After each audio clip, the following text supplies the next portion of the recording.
మరో అంశం చూద్దాం. విశాఖపట్నం మధురవాడలో వాటర్ సప్లై అవుట్సోర్సింగ్ ఉద్యోగుల ఆందోళన బాటపట్టారు. ఉద్యోగ సంఘాల పిలుపుతో కార్మికులు సమ్మెకు సిద్ధమయ్యారు. కార్మికుల జీతాలు పెంచలేదంటూ సమ్మెకు దిగారు. రాతపూర్వకంగా హామీ ఇస్తేనే విధులకు హాజరవుతామని అంటున్నారు. ఈ సమ్మెలో 1250 మంది అవుట్సోర్సింగ్ ఉద్యోగులు పాల్గొన్నారు. 11వ తేదీన అధికారులకు నివేదికను అందించినా ఇప్పటికీ స్పందించకపోవడంతో సమ్మెకు దిగినట్లు కార్మికులు తెలిపారు. దీనిపై డీటెయిల్స్ అందించడానికి మా ప్రతినిధి చంద్రశేఖర్ సిద్ధంగా ఉన్నారు. ఫీల్డ్ రిపోర్ట్లో చంద్రశేఖర్.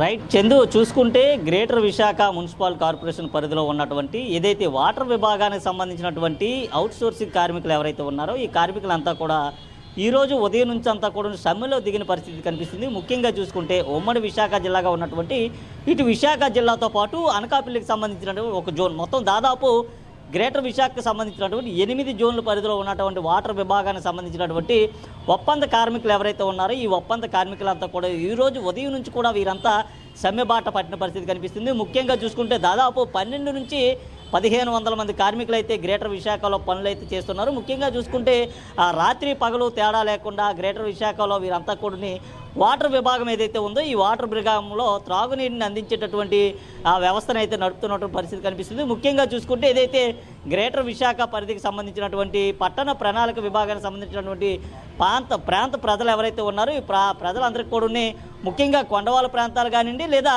నగరంలోని కొన్ని ప్రాంతాల్లో వీటన్నిటిలో కూడా ఎక్కువగా గ్రేటర్ విశాఖ నుంచి మున్సిపాలిటీ వాటర్ అయితే సరఫరా అవుతుంది. ఈ నేపథ్యంలో దీనికి సరఫరా చేసేటటువంటి కార్మికులు ఎవరైతే ఉన్నారో ఈ కార్మికులంతా కూడా జీతాలు పెంచాలంటూ కూడా ఆందోళన బాట పట్టిన పరిస్థితి కనిపిస్తుందని చెప్పుకోవచ్చు. ఎందుకంటే గతంలో చూసుకుంటే గత ప్రభుత్వ హయాంలో కూడా వీరంతా కూడా ఆందోళన బాట పట్టిన పరిస్థితి ఉంది. ముఖ్యంగా చూసుకుంటే సమాన పనికి సమాన వేతనం ఇవ్వాలంటూ కూడా వీరంతా కూడా ఆవేదన అయితే వ్యక్తం చేస్తున్నారు. అయితే గత కొంతకాలంగా కూడా శాలరీలు పెంచుతామంటూ ఆ గ్రేటర్ విశాఖకు సంబంధించినటువంటి వారు చెప్పినప్పుడు కూడా ఎప్పటికైనా సరే అధికారులు దానిపై దృష్టి సారించకపోవడంతో వీరంతా ఈ రోజు నుంచి అయితే విధులంతా బహిష్కరించే పరిస్థితి కనిపిస్తుంది. ముఖ్యంగా వీరు ఏదైతే సమ్మెకు సంబంధించినటువంటి సమ్మె బాట పట్టారో సమ్మె బాట పట్టడానికి ఈ నెల 11వ తేదీన దానికి సంబంధించినటువంటి సంబంధిత అధికారులు ఎవరైతే ఉన్నారో అధికారులకైతే నోటీస్ కూడా ఇవ్వడం జరిగింది. ముఖ్యంగా జీతం పెంచడంతో పాటు దానికి సంబంధించినటువంటి ఏదైతే కార్మికులు ఉన్నారో వారిని రెగ్యులేట్ చేయాలి, అలాగే సమాన పనికి సమాన వేతనం ఇవ్వాలంటూ కూడా వీరంతా కోరిన పరిస్థితి కనిపిస్తుంది. ఈ నేపథ్యంలో దీనికి సంబంధించి ఎప్పటి వరకు కూడా అధికారుల నుంచి ఎటువంటి స్పందన లేకపోవడంతో పూర్తిగా కార్మికులంతా కూడా ఈరోజు సమ్మెబాట పట్టిన పరిస్థితి ఉంది. ఈ నేపథ్యంలో ఇటు విశాఖకు సంబంధించినటువంటి అన్ని ప్రాంతాలు అంటే దాదాపు జోన్ 1 నుంచి జోన్ 8 వరకు ఉన్నటువంటి ఉమ్మడి విశాఖ జిల్లాలోని కొన్ని ప్రాంతాలతో పాటు అటు అనకాపల్లికి సంబంధించినటువంటి ఒక జోన్ మొత్తం దాదాపు 8 జోన్లో త్రాగునీరు వ్యవస్థ అంతా కూడా పూర్తిగా స్తంభించిపోయినటువంటి పరిస్థితి కనిపిస్తుంది. ఈ నేపథ్యంలో త్రాగునీరు లేక విశాఖ వాసులంతా కూడా విలవిల్లాడిపోతున్నటువంటి పరిస్థితి ఉంది. ముఖ్యంగా చూసుకుంటే ఏదైతే కొండవాళ్ళ ప్రాంతాల్లో ఉన్నటువంటి ప్రజలంతా కూడా త్రాగునీరు లేక చాలా ఇబ్బందులు అయితే ఎదుర్కొంటున్నారు. ఏదైతే గడిచినటువంటి ఆ 2 నెలల కాలంలో కూడా వేసవి నీటి ఎద్దడిని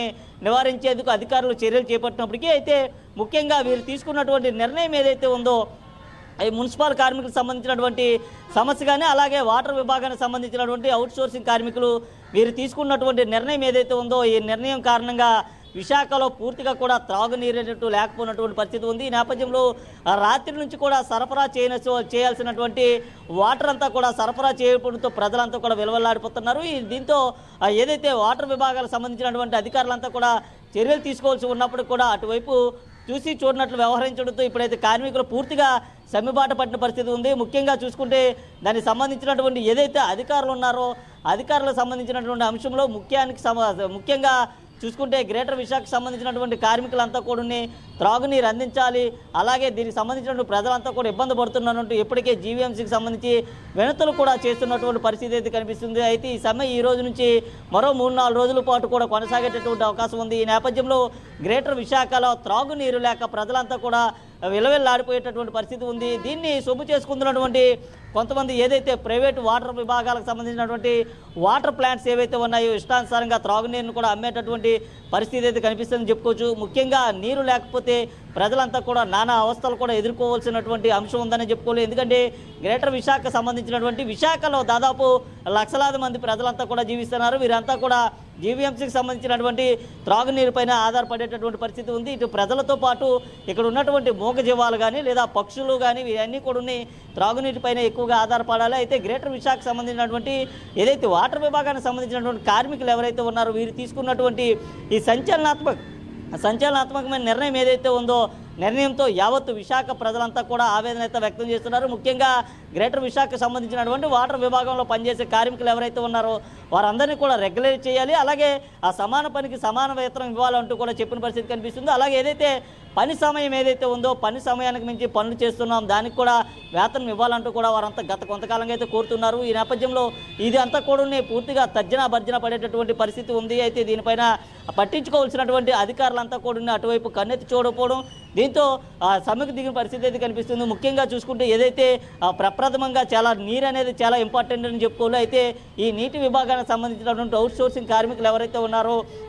వీరంతా కూడా సమ్మె బాటకు పిలుపునివ్వడం, అలాగే సమ్మెలో కూడా ఈ రోజైతే పాల్గొనడం జరిగింది. ముఖ్యంగా చూసుకుంటే అటు విశాఖ జిల్లాకు సంబంధించిన మధురవాడ ప్రాంతం కానివ్వండి, అనకాపల్లి కానీ, గాజువాక్ కానీ లేదా శీలానగర్ కానీ ఇలాగ ఉన్నటువంటి ప్రధాన ప్రాంతాలు ఏవైతే ఉన్నాయో ఇక్కడ ఉన్నటువంటి వాటర్ పంపింగ్స్ ఉంటాయి. ఇక్కడ నుంచి వాటర్ అయితే పూర్తిగా కూడా పంపింగ్ చేసి కొండవాళ్ళ ప్రాంతాలు ఏవైతే ఉన్నాయో ముఖ్యంగా మల్కాపురం కానీ, శ్రీహరిపురం కానీ, గాజువాక లేదా పెదగంట్యాడ, అలాగే ఇటు చూసుకుంటే లంకిలపాలెం, అగనంపూడి, ఇటు మాధవధార, సీతమ్మధార ఈ ప్రాంతాలన్నింటిలో కూడా పైన ఉండేటటువంటి కొండవాళ్ళ ప్రాంతాల్లో ఎక్కువగా కూడా పేద ప్రజలైతే నివసిస్తూ ఉంటారు. ముఖ్యంగా కింద నుంచి త్రాగునీరు కొనుక్కొని పైకి వెళ్ళలేనటువంటి పరిస్థితి, ఎందుకంటే అదంతా కూడా మెట్ల మార్గాలు కూడా ఉండేటటువంటి పరిస్థితి ఉంది. ఈ నేపథ్యంలో పైన ఏదైతే గ్రేటర్ విశాఖకు సంబంధించినటువంటి వాటర్ ట్యాంక్స్ ఏవైతే ఏర్పాటు చేశారో ఆ వాటర్ ట్యాంక్ ద్వారా ప్రతిరోజు కూడా త్రాగునీరు అయితే సరఫరా చేస్తూ ఉంటారు. అయితే రాత్రి నుంచి కూడా త్రాగునీరు సరఫరా చేయకపోవడంతో ప్రజలంతా కూడా బయటకు వచ్చేటటువంటి పరిస్థితి ఉంది. ముఖ్యంగా ఏదైతే కొండవాళ్ళ ప్రాంతాలు ఉన్నాయో ఆ కొండవాళ్ళ ప్రాంతాల్లో బోర్లు లేకపోవడం, అలాగే పైలట్ వాటర్ ట్యాంకులు కూడా లేకపోవడంతో ఈరోజు వీరు తీసుకున్నటువంటి నిర్ణయం ఏదైతే ఉందో ఆ జిల్లా ప్రజలను అయితే చాలా ఇబ్బందులు పాలు చేస్తున్న పరిస్థితి ఉంది. ముఖ్యంగా చూసుకుంటే త్రాగునీరు లేక ప్రజలంతా కూడా గొంతు ఎండిపోయేటటువంటి పరిస్థితి ఉంది.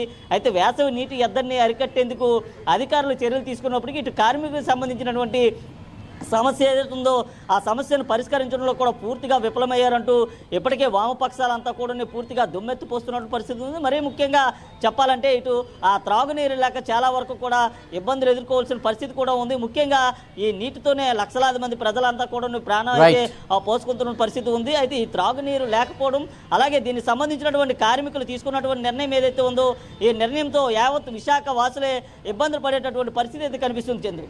Right Chandrashekhar, thank you.